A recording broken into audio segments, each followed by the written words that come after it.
Welcome back and thank you very much for staying with us. Now, the Centre for the Development and Enterprise is urging the Government of National Unity to prioritise several areas of development to avoid what it calls South Africa's decline. These catalytic actions are broken down into various themes. Ann Bernstein is the organisation's Executive Director and she joins me now from Cape Town to give us more details on this. Ann, thank you very much for your time.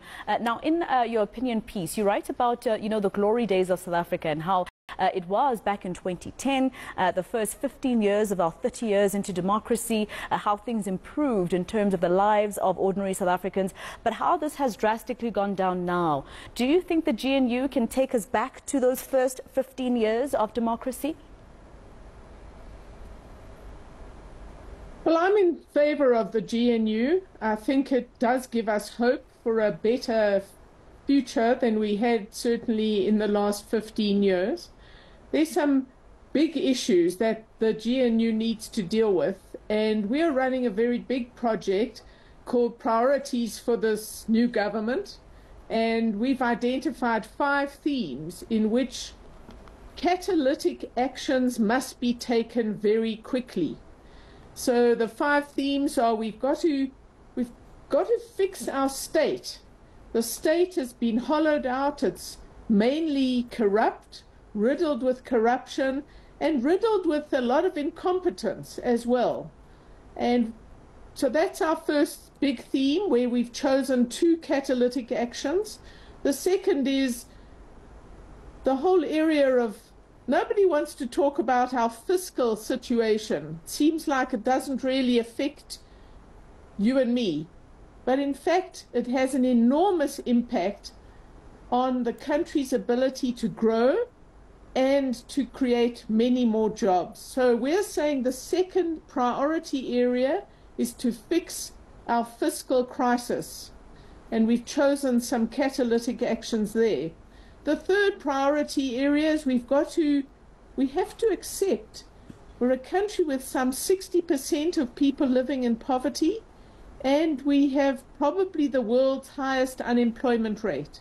By any measure whatsoever, our approach to inclusion and transformation has failed dismally, and we need to rebuild a new approach to mass empowerment and not elite enrichment. So that's our third area.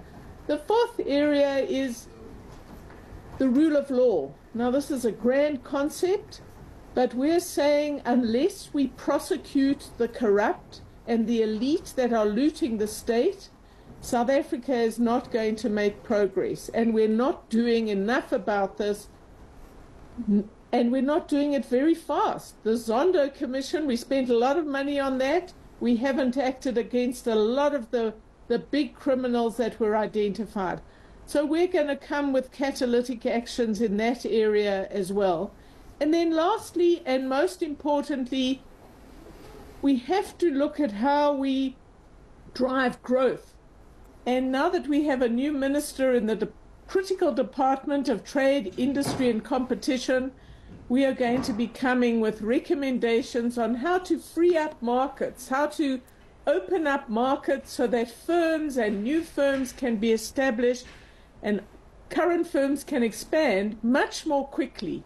And so that's our 5th area of priority actions, and we'll be coming with some very specific recommendations in that area as well. Yeah.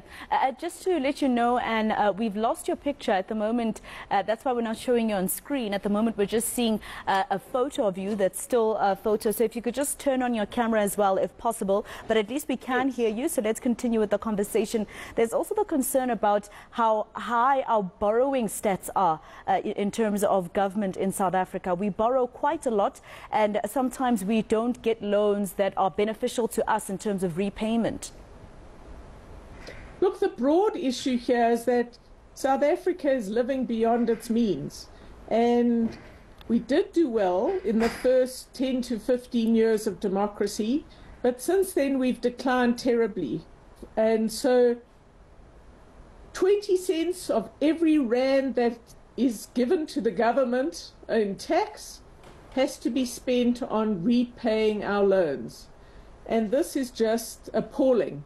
We spend more on repaying our debt than we do on education or healthcare.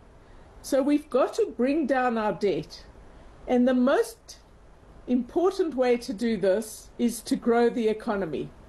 And we're saying we've got to grow the economy, not next year. We've got to take some decisions now that will help open up opportunities to rapidly expand economic growth. We also have to look at how we spend the money that we have, whether it's from borrowings or from tax revenue. We don't spend the money we have efficiently. Yeah. And it's time to deal with that and to deal with the people who are not spending our money efficiently or who steal it. We can't just keep talking about all of this. Yeah, talking about, not using our money properly or stealing it. The Public Procurement Act, it's now become an act of Parliament after being signed into law by the President. He announced it last week in Parliament. Do you think that will help? I mean, a lot of the times we found that people in government have gone against the PFMA, an act that already existed that was supposed to police against stealing. They've managed to go against that act. So the Public Procurement Act is supposed to strengthen the PFMA, but will it? Look, public procurement is a very important issue, and it's one of the issues we are going to be issuing a report on very soon. It's about 15% of GDP is spent on procurement by the state. Now, a lot of people have welcomed this new bill. We're not as enthusiastic at all. It was a new bill from the Treasury, which was then reworked in Parliament and made a lot worse. There are provisions in the bill that looked like the Guptas wrote them. So I'm not going to say very much about this. Procurement is absolutely vital. We will bring a document with very specific recommendations soon, and I couldn't agree with you more. This is a very important area for debate.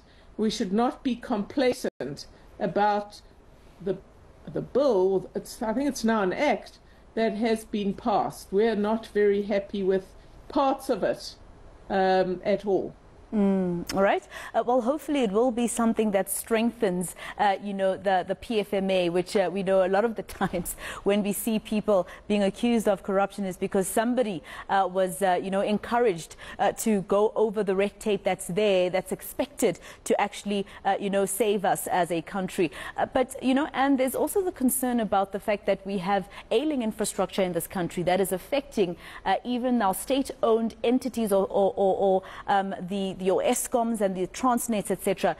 That is affecting that area as well. But you find that people who are given the grants by National Treasury give the grants back anyway, municipalities and provinces especially. How do we deal with that? Because we already do know that we do have infrastructure that needs to, be maintained, or new infrastructure. Look, you have to start by understanding that the South African state at national, provincial and local levels, with a few exceptions, is in very deep trouble. We don't have capacity. We don't have the skills we need. There's tremendous corruption, and there is a lot of patronage. In other words, people are appointed through cadre deployment who are not equipped to do the jobs that they need. So our second report in this series, Action 2 we called it, in priorities for the country, is appoint the right people to mission critical jobs. And until you have that, and we've made recommendations on how to do that, until you have that, we will continue to be in this situation of decline and stagnation.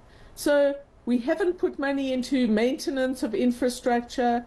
We haven't got the environment right in which you could leverage what money we have for infrastructure in different parts of government to deal with private sector investment as well. So there are enormous challenges here, and every time you look at one, you have to come back to a very hard reality, which is that the South African government, the state, is incredibly weak and corrupt. And That's what we're trying to do in our project. We're saying there's so many crises facing the country. You and I could talk about all afternoon.